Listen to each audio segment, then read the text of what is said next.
नमस्कार प्यारे दोस्तों, आपका दिल से स्वागत है मेरे YouTube चैनल डिवाइन आस्था में।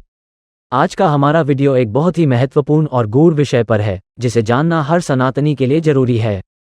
आज हम चर्चा करेंगे गरुड़ पुराण के अनुसार दाह संस्कार के नियम और उनसे जुड़े अद्भुत रहस्यों के बारे में। सूर्यास्त से पहले दाह संस्कार। दोस्तों, आपने सुना होगा कि सूर्यास्त के बाद दाह संस्कार नहीं किया जाता, लेकिन क्या आपने कभी सोचा है कि ऐसा क्यों होता है? दरअसल गरुड़ पुराण के अनुसार यदि सूर्यास्त के बाद दाह संस्कार किया जाए तो मृत आत्मा को परलोक में भारी कष्ट झेलने पड़ते हैं और उसके अगले जन्म में कोई दोष भी उत्पन्न हो सकता है। तो अगली बार जब आप इस परंपरा का पालन करें तो इसके पीछे के गहरे अर्थ को भी याद रखें। सनातन धर्म में साधु और सामान्य जन का संस्कार। क्या आप जानते हैं कि साधु को समाधि और साधारण लोगों का दाह संस्कार क्यों किया जाता है? साधु का शरीर ध्यान और साधना से एक विशेष ऊर्जा से भरा होता है, इसलिए उसकी समाधि दी जाती है ताकि वह ऊर्जा प्रकृति में विसरित हो जाए। जबकि सामान्य व्यक्ति का दाह संस्कार इसलिए किया जाता है ताकि उसकी आत्मा शरीर से जुड़ी आसक्ति को त्याग सके और कोई रोग या संक्रमण भी नष्ट हो जाए। रीति और नियम का महत्व।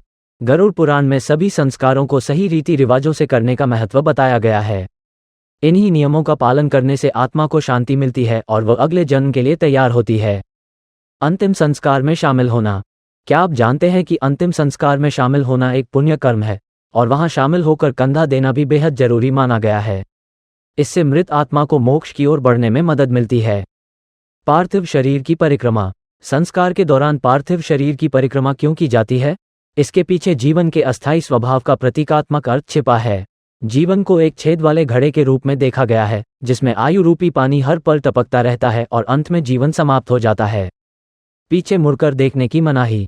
शमशान से लौटते समय पीछे मुड़कर देखने की मनाही क्यों होती है?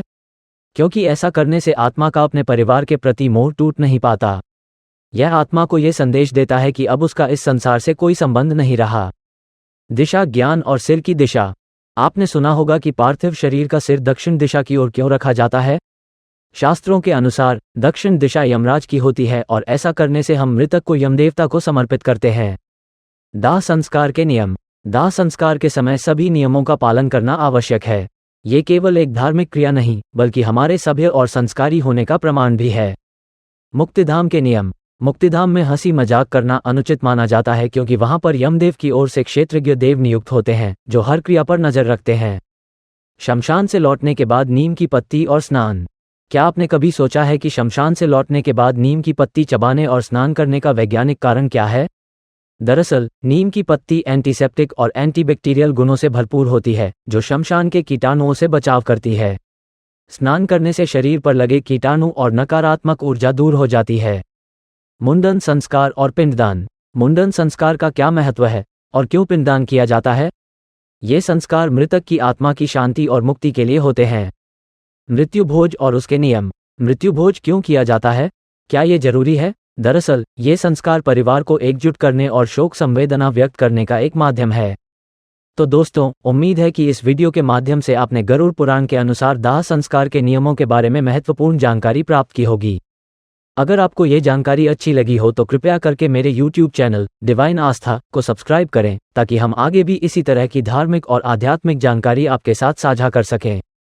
इस वीडियो को देखने के लिए आपका बहुत बहुत धन्यवाद।